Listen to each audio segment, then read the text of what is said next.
So the other big complaint people said is like, oh, well, like if you have the laser sword from Halo, you couldn't take that and then bring that into like a medieval game. It's like, sure you could. You just bring a different representation of it. Like that.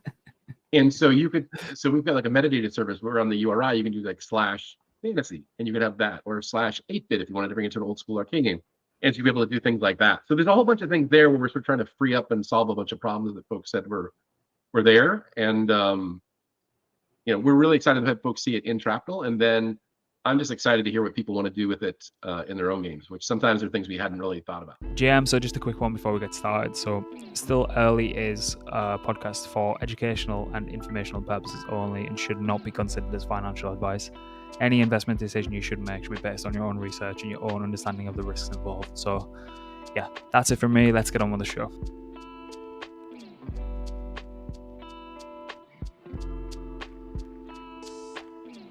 All right, we're back and we're joined by Marc from Shrapnel, who's got the greatest backdrop of all time. I was just telling Marc that my wife would not allow this whatsoever.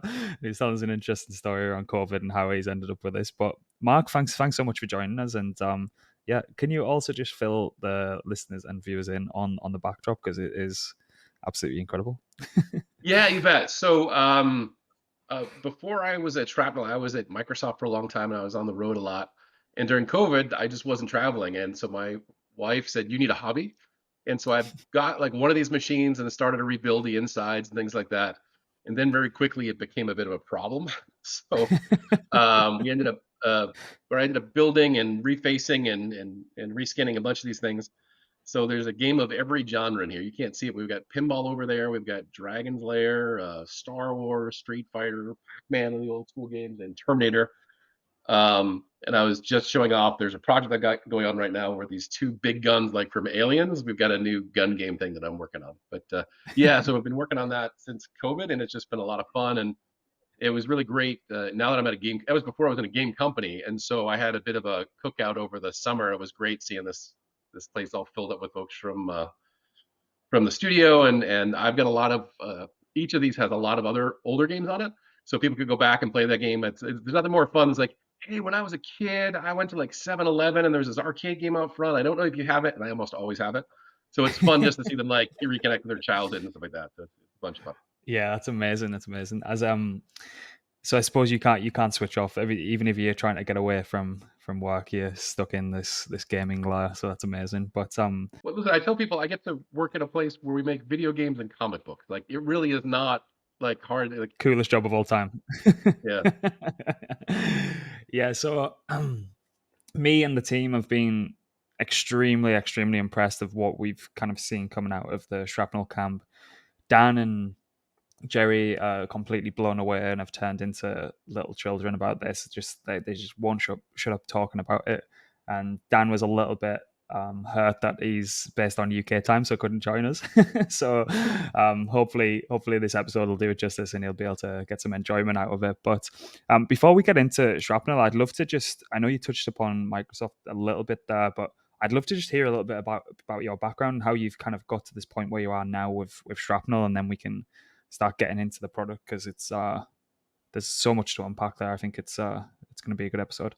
Yeah, you bet. So I was a startup guy that went to Microsoft and ended up staying for 18 years. Wow. I had a really interesting career there where I got to work mostly on like early stage tech across a whole, whether it was, robotics or IoT or everything in between. Just had a really great set of experiences there, cloud and digital marketing, all the rest of that. I was on my sabbatical, because after you've been there for a while, you get to take a sabbatical. And I started playing around with Bitcoin and became a Bitcoin miner. I basically turned my home office into a sauna and freaked my wife out a little bit. But I was really intrigued by the technology. And then when I came back, and so when you come back from a sabbatical at Microsoft, they usually line you up with like these really sort of cush gigs because they want you to stay for the next, chapter of your career. And like, Mark, we've got this thing set up for you. You're going to go to all these new sports stadiums that are being built, and you're going to work with teams that are working on luxury boxes there with HoloLens. HoloLens was new, so this holographic headset. I'm like, I don't really want to do that. And they're like, what? Like, I want to do this thing called blockchain. And they're like, what? And they're okay. And like, to Microsoft's credit, like, they let me sort of run with it. And then, before you knew it, ended up creating something called Azure Blockchain Workbench, which made it like really easy for regular people to create apps with blockchain. Because there's this meeting where someone showed this application for blockchain. They read it on the command line, and you hit enter, and then this text just scrolls, and you've got like a C-level executive that says, "Hey, I'm not sure if that was my business processes or the beginning of the matrix. Like, I'm not going to give you like millions of dollars to go build this thing out." And so people were having like lots of issues there. So I made something that actually built something that was real that they could show in prototype, but looked like Office. And so it made it a lot less scary, and we could talk about business value and stuff like that. So we created that, and they're like, "Hey, do you want to come run the team?" And so we built a team, and so we launched Azure Blockchain Service, which is nodes as a service, Azure Blockchain Tokens, which was a token service like 5 years ago, doing fungible, non-fungible tokens. And we did low code, no code, and a bunch of other things like that. And so did that for a while, pivoted, and then did some stuff in the low code, no code space for something called Dataverse. And so that was during the pandemic. And so when everyone was living in Zoom, or I guess in that case Teams, all the time, they wanted to build apps for that. And so I built and launched a low code platform called Dataverse there. And then I was like itching to get back into crypto, and I basically watched like this channel called CNBC, which financial news network, and said, let me watch that for a week. And if they mention like Ethereum or Bitcoin like twice during the week, then I know it's like time to go back. And they mentioned every single day. So I happened to work with Joe Lubin when I was at Microsoft. He's the head of ConsenSys, and he brought me over to be their SVP of developers. And funnily enough, Microsoft, where I had launched Azure Blockchain Service, they basically said, okay, well, why don't you take the customers over there with you? And so we launched Quorum Blockchain Service there, and we launched a token service, and of course there was Infura and Truffle and Diligence that were part of developer story. And then did that for a year. I mean, it was really an eye-opening experience for me. The joke was when I was at Microsoft, the lawyers would say no, no, no.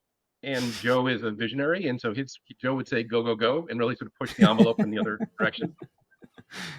And so it was really great. I mean, the two experiences were just fantastic in terms of getting very different perspectives about what was possible in the constraints of enterprises and other businesses. And also, everyone was freaked out by blockchain when I was at Microsoft, and the customers, because they thought it could be the next internet, and in terms of impact, and I think it will. But they didn't want to be in the dustbin of history, so they told me everything about their businesses. So we got to look at manufacturing and supply chain. I worked with Starbucks and all sorts of folks. So that was really cool. Then I worked with Joe and leaned in and learned a lot. And then I was really interested in going towards gaming, right? So really bringing this, because we're looking at like how do we diversify the business, and this game is really interesting. We had a COO who was formerly in Electronic Arts, and he said, hey, you know what?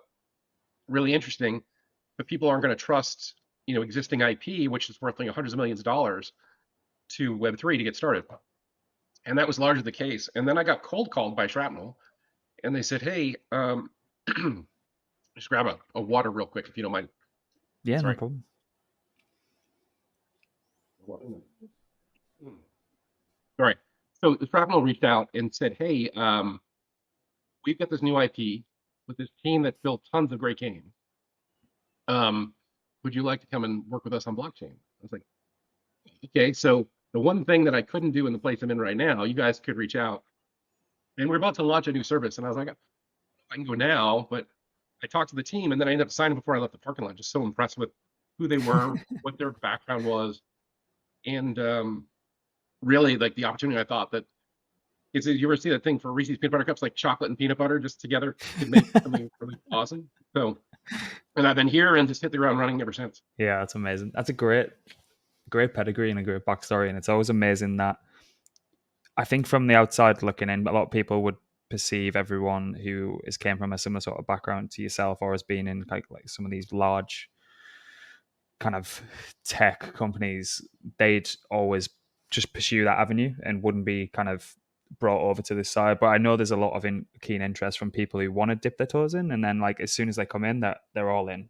There's like no going back out of the rabbit hole. I think that's from what I've found, and anecdotal evidence, and from friends and even close colleagues in the industry and things like that. So impressive to see that you've been completely dragged in for the long haul, it seems. So what you say about Shrapnel and the pedigree of the team, what was it initially that, as you say, walking out of the parking lot that you were like, yeah, this is a perfect, this is a really, really perfect fit?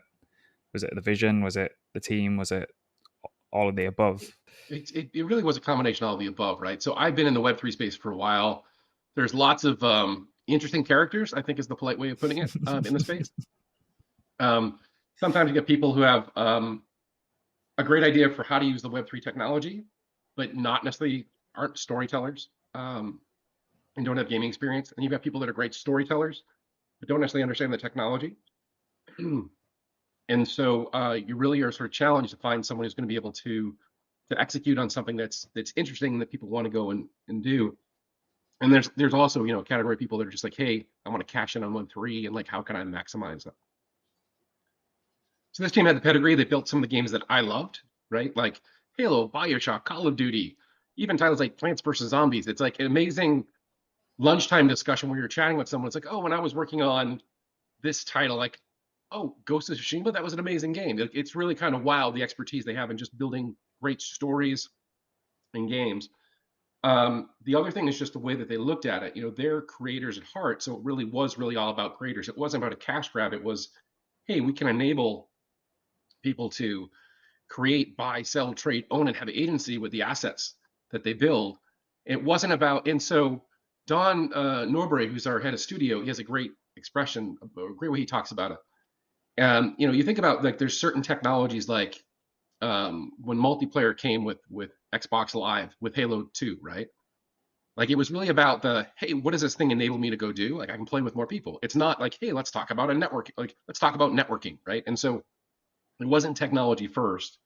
It was really about how do we enable this capability for folks? And then, a big thing for me is like for things to go mainstream. So a lot of my career has been in early stage tech and bringing it to mainstream, right? And so, the joke is that in early stage, like, people have religion and a high threshold for pain, right? Because you have to, because it's so poorly documented and all the rest of that. With DeFi, it was interesting because people made a lot of money, and so people put up with a lot more pain early on. Mm-hmm. Where if it really go mainstream, it really has to sort of fade into the background a little bit and enable these sorts of situations. So you don't have that huge learning curve.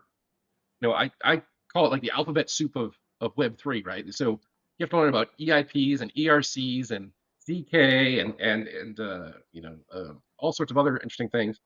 When the reality is people who are building games would love to do what you could do with this, and they just don't have the right tools. And so the other thing that was super compelling to me is not only would we build something great for this game, but we would take what we build and decided that day that it would be made as a platform available to other people, which we're now calling Gamebridge.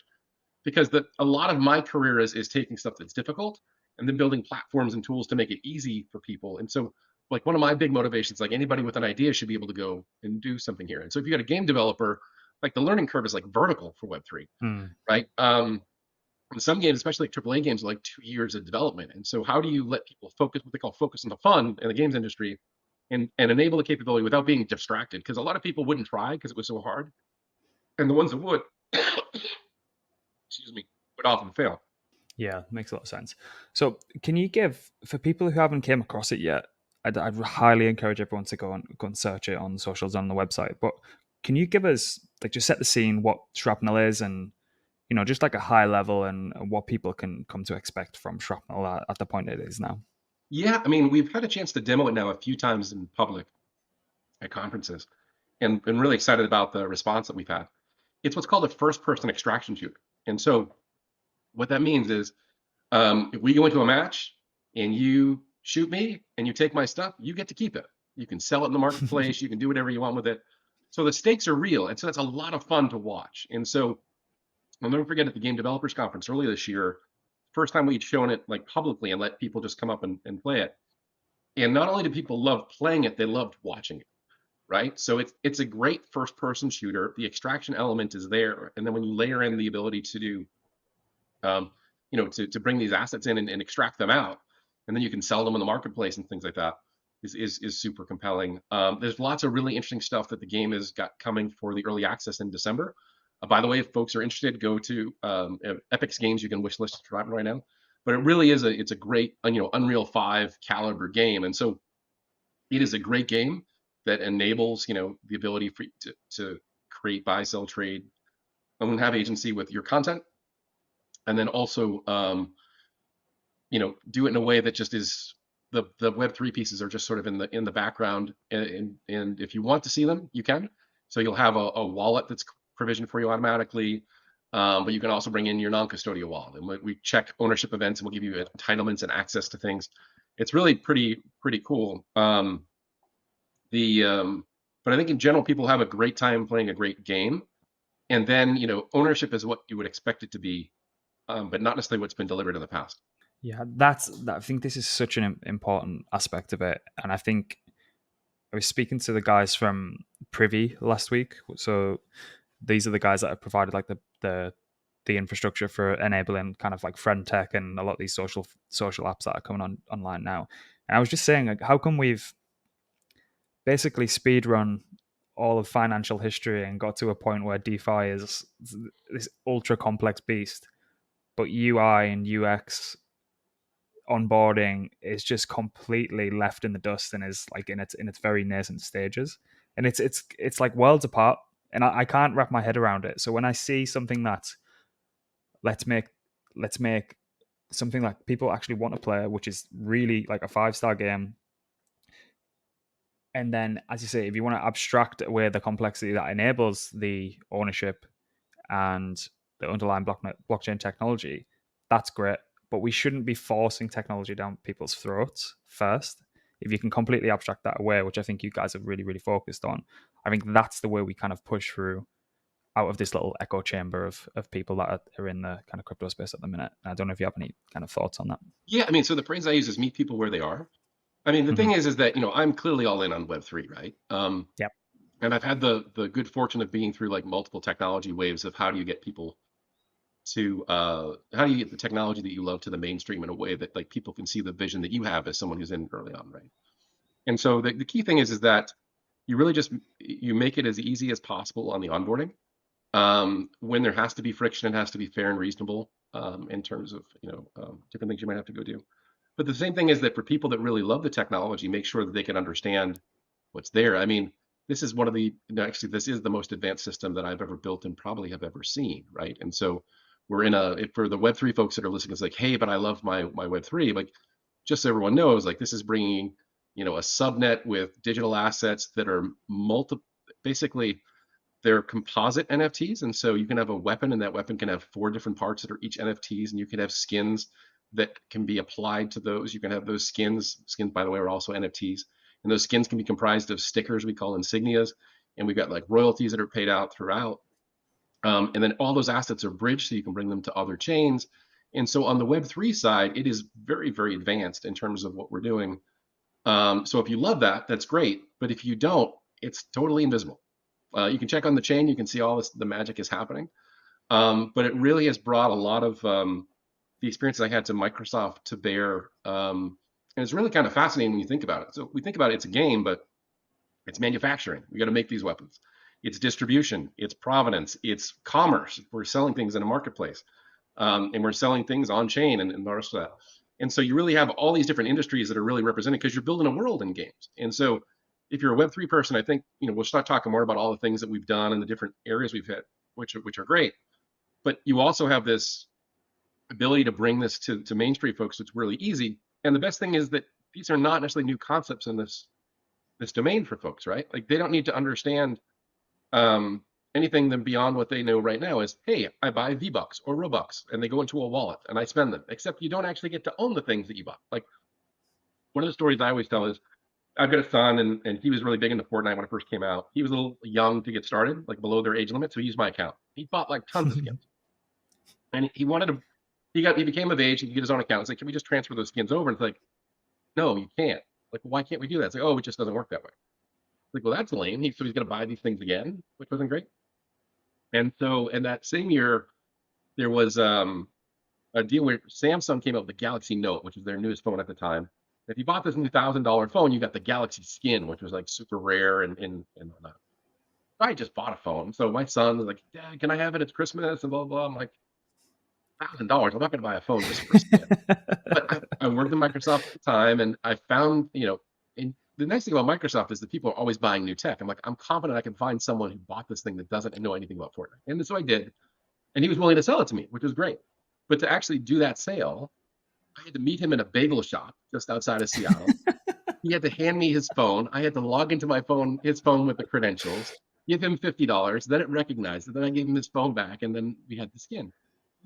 Too much friction, right? It's just for something that like he was already entitled to, right? And so the big thing there is, people have been buying digital currency in these games. They've been buying digital assets in these games, but they haven't really owned them. And it's like that seems like it's a pretty easy conversation to have with people that they can understand this technology in that space.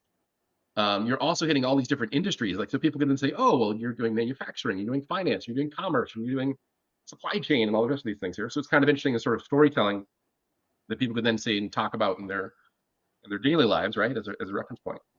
But you didn't really need to know all the depths of everything that is there. I mean, the challenge is, as I said, like in early stage technology, you have to have religion and a high threshold for pain. And the thing is that not everyone is that much into your religion, like after a certain point, right? If you want to go to mainstream, like people gotta get the kids to soccer practice and other things like that. Like they don't have time to like they're interested, they just don't have that much time, right? And Web3 is notorious for being poorly documented and constantly changing and stuff like that. So on the game side, I think you're going to have a great experience. And then what I'm equally excited about is just that we can bring this to games. And so instead of saying, "Hey, go pick a chain, hire a blockchain developer, go do this, go do that," and then figure out like which ERC you want to use to have composite NFTs and all the rest of that, you can just say weapon.parts.add.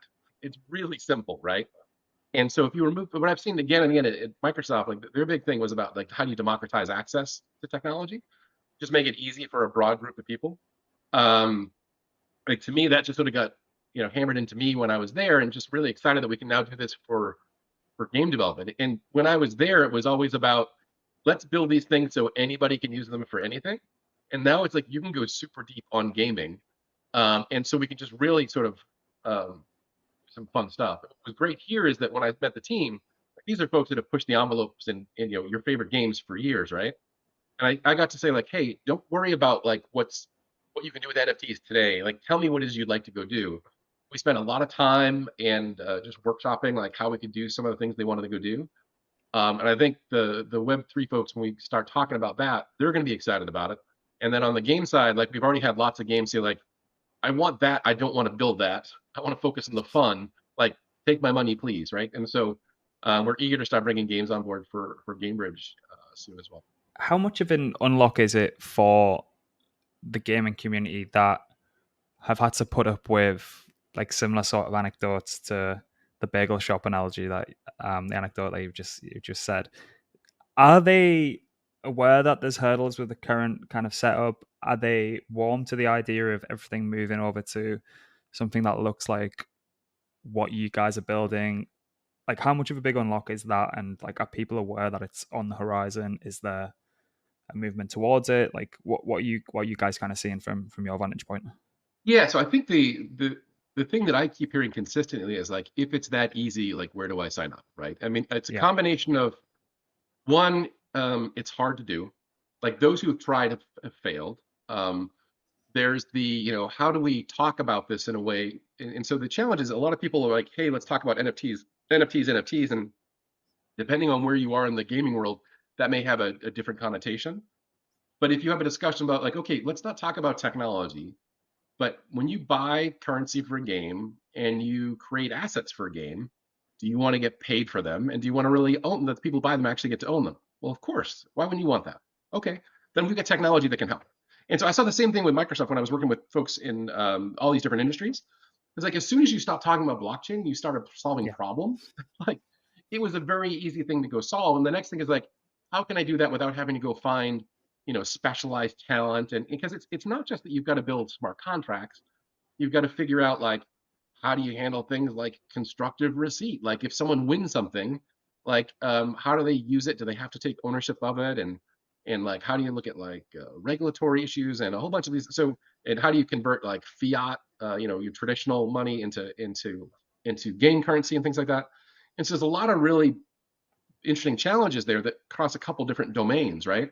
And so with us for Gamebridge, it's like, all right, we'll just streamline the heck out of all of it for you, and it just sort of plugs into the. And the other thing too is that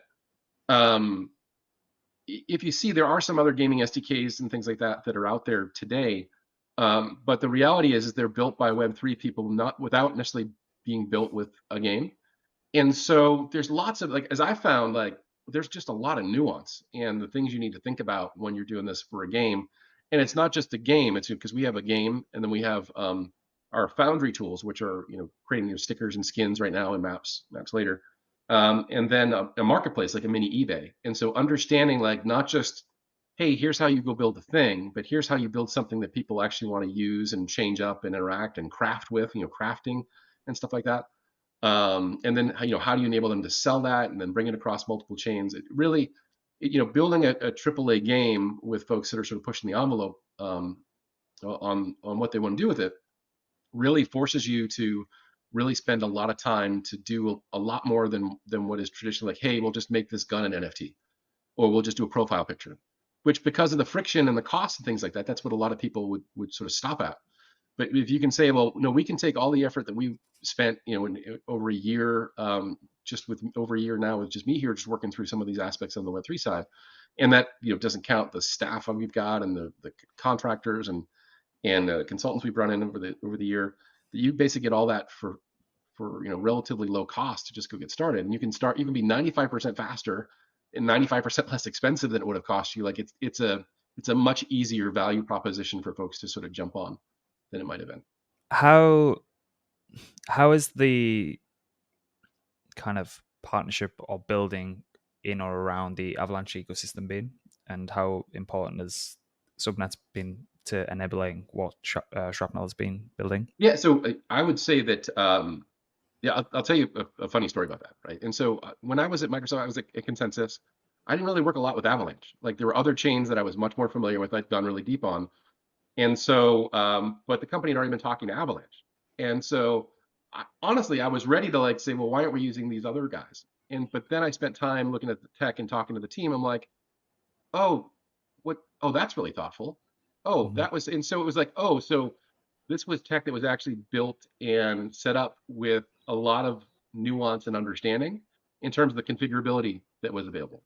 So that to me was like, oh wow, like, you guys are really thoughtful there. I mean, if you think about some of the challenges on some chains, you might have a token where the price could, think about like Ethereum, like the gas fees can be all over the place depending on the transactions there. If you look at, like, well, Polygon, and we love the guys on Polygon and Ethereum, but like Sunflower Farms, you had bots and that caused a whole bunch of problems on the network and things like that. So with the subnet, you can get dedicated throughput. You can make sure that if you have any, like, legal requirements where you don't have players from certain banned countries and things like that, like North Korea or something like that. You can make sure that those aren't coming through. The other thing that's really important, and a lot of people don't talk about this, is that we're going to be a free to play game, right? And so gas mechanics are really, really important, right? Because if we're going to do lots of transactions, if you're going to do lots of transactions, so some people they'll solve this by saying, hey, we'll build a game and we'll only interact with the chain, like, when you effectively want to check out the current status of your asset across, right? And that's a fine model, but we wanted to do stuff a lot more closer to real time and in very large volume, right? And so the throughput we got on the subnet was great. We weren't competing with other folks that were there, which was great. But the thing is that you still got to think about gas fees. I don't know, but I found these results on search. So that was Google trying to be helpful. Um, the the key thing there is gas fees. And so you don't want to, because if you have to pay gas fees yourself, that makes the platform more expensive, which means you have to pass on the cost in some way to people.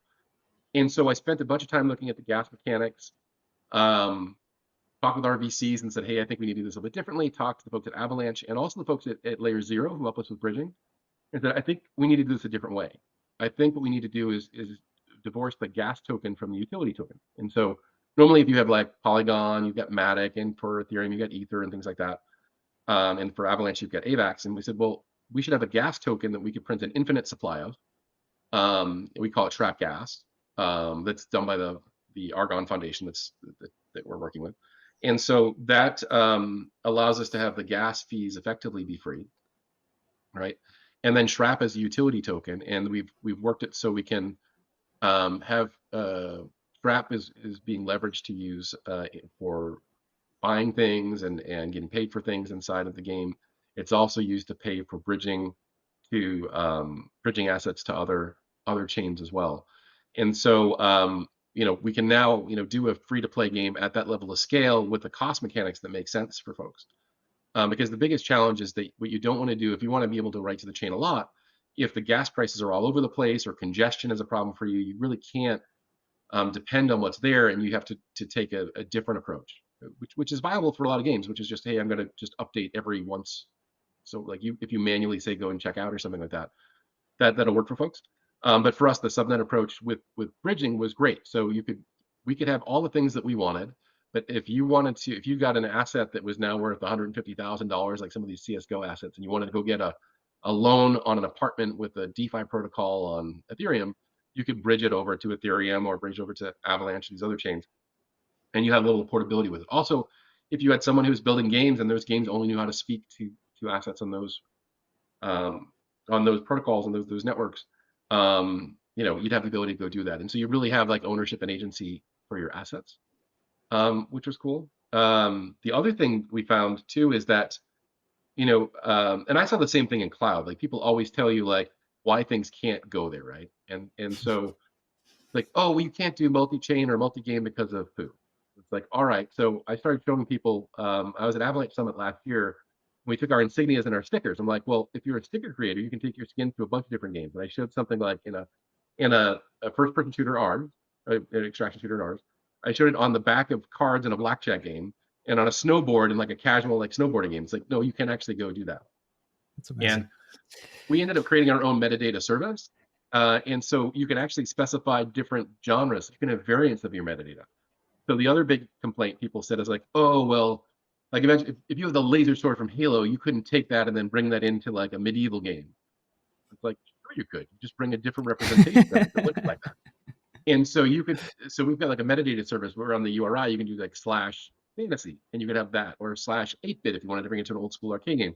And so you'll be able to do things like that. So there's a whole bunch of things there where we're sort of trying to free up and solve a bunch of problems that folks said were there. And, we're really excited to have folks see it in Shrapnel. And then I'm just excited to hear what people want to do with it in their own games, which sometimes are things we hadn't really thought about, which is kind of fun. That's awesome. So what kind of stage are you guys at now? Like what does the rollout look like? What are you most excited for people to see over the coming weeks and months? Yeah, so we've been releasing things in stages. And so, we launched the network. There's been Trap that has been airdropped in the past to members of the community. We've launched call signs, which basically you can pick your own gamer tags and then sort of mint them. And so that's UGC. We've got Insignia. So Insignia is the sticker creator. So there's just some amazing things we've seen with people creating that. When I say amazing, there are things we didn't know we could do with the tool. Like my favorite is that we have, if you ever played Forza, they have a livery editor. So it's similar to that. You get some decals and things you can put in. But someone figured out there was like a rattlesnake head, like a rattlesnake skull. And they squished it and they stretched it, and it looks like a paintbrush.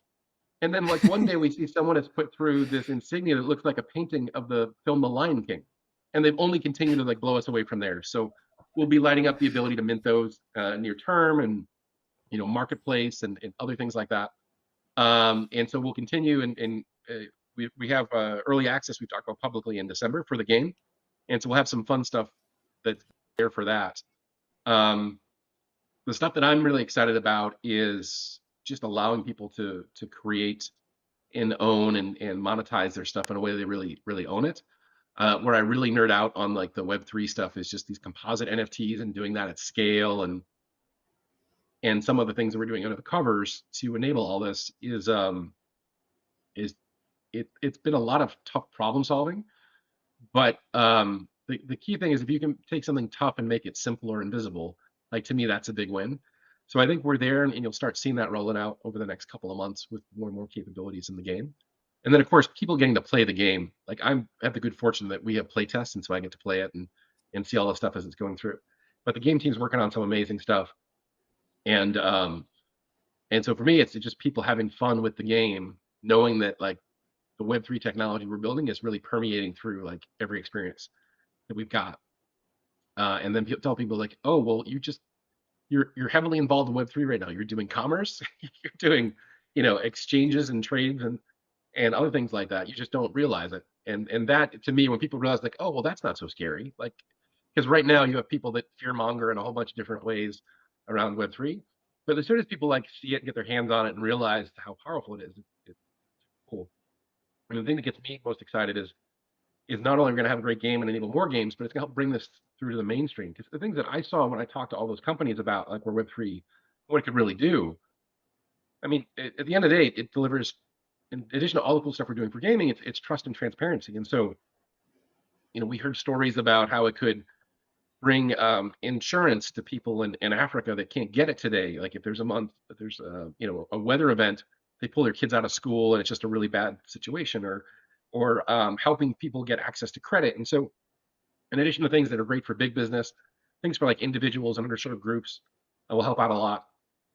And if you can build a great game that has people have a lot of fun to help this get more mainstream, it's even better from my perspective. So I'm just excited that people have fun and not know anything about the stuff underneath it when they're playing it, and they're not playing a Web3 game, they're playing a fun game.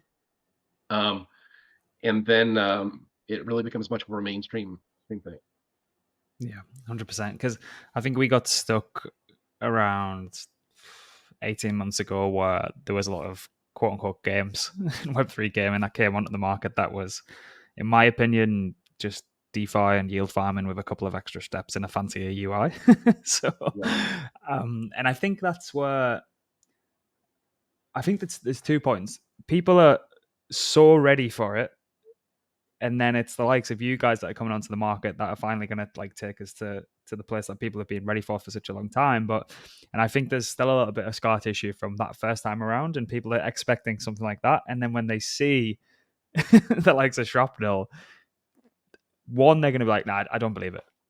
But then when they actually play it and see it and use it, and then all the capabilities that come with it, I think they're going to be blown away, because we've been following it for quite a while now. And as I say, our resident gaming nerd, Dan, he hasn't shut up talking about it, and he's absolutely blown away. So we can't wait to get our hands on it.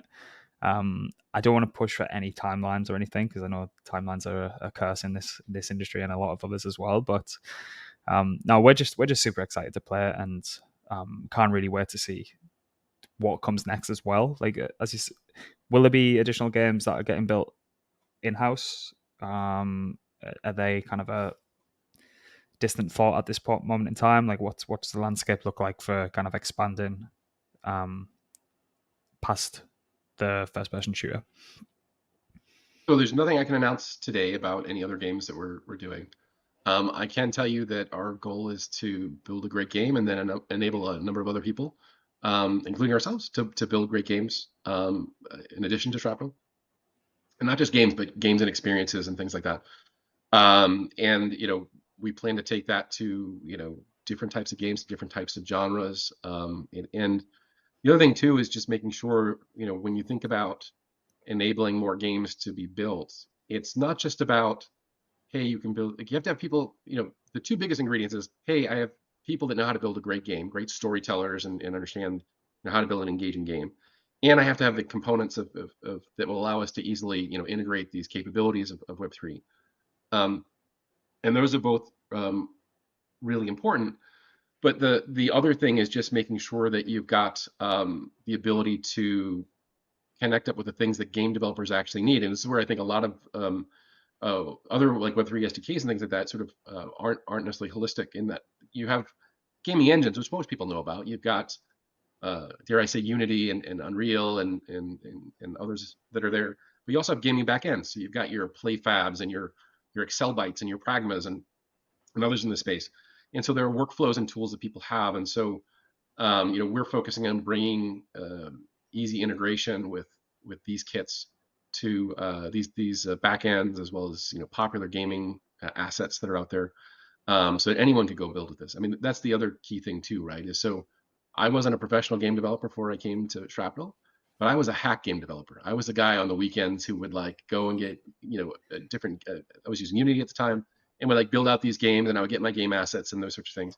And so for me, it's important that we enable people not just who are building AAA games and have these massive budgets, although we'll have everything for them, but also if you're just a man or a woman who's got an idea and you want to build something out and prototype something out, because sometimes it's it's like, hey, I've got an idea for something new that could change the industry, right? And so there's lots of examples of great games that started off in indie studios where someone just had a really interesting idea of how to do something a little bit different. And when you mix in Web3, just super excited about that. So while I can't say anything about future games that we're doing, I can say that like the goal is that next year we'll be enabling lots of games to do some exciting stuff and exciting engines and other things. Amazing. So where would you like people to be funneled towards? Where can they find you? And is there any, I suppose there's a joint effort of community building, users, and even, as you say, with developers who are looking to kind of build in this space as well. It's like, where would be the best kind of point to direct those people towards? Discord, Telegram, what? Yeah, you bet. So I think one of the best places to stay informed on all the stuff we're doing, including contests and collabs and things like that, is on Twitter. We've got @PlayShrapnel. And so if you go to @PlayShrapnel, you'll see all the details there. You'll also have details there on how to get to our Discord and other locations. If you're a game developer, you can go to Gamebridge.io, which is the separate website for the gaming platform that I've talked about. And then definitely sign up for Shrapnel.com. If you go to Shrapnel.com, you can get access to get your profile set up, but you also can get access to the Insignia tool. And then we've got our early access for the game coming out in December.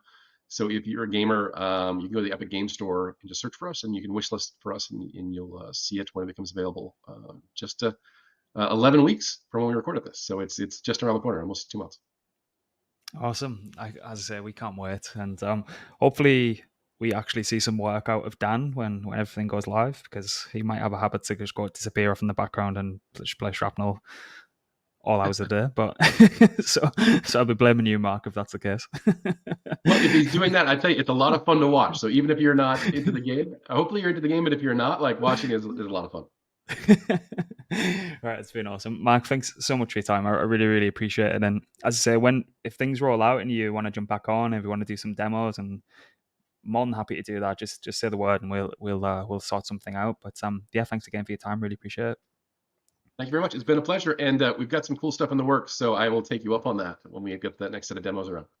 Absolutely. Right, thanks a lot, everyone. And anything that you've heard today that you want to find the links for, they should just be in the description. If you're on Spotify, just head over to YouTube. It's all on the description below. And yeah, we'll see you next time. Thanks. All right, thanks for listening. If you enjoyed the show, please give us a like, subscribe, and turn the notification bell on for next time. See ya.